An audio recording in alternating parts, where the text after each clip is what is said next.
منم احمد. همه حرفات یه جوریه. مثل که این پسر یه جایی کارش میلنگ. به پلیس خبر بده. شماره پلاک ماشین. یعنی چی؟ شما که از خودین. من لنگ پول نیستم.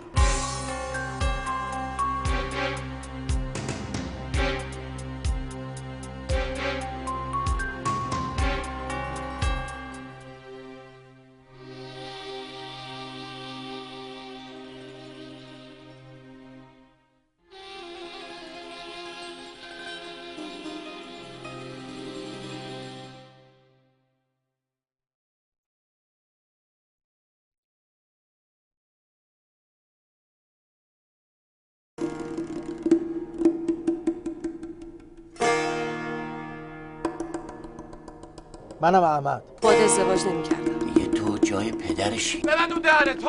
همه حرفات یه جوریه.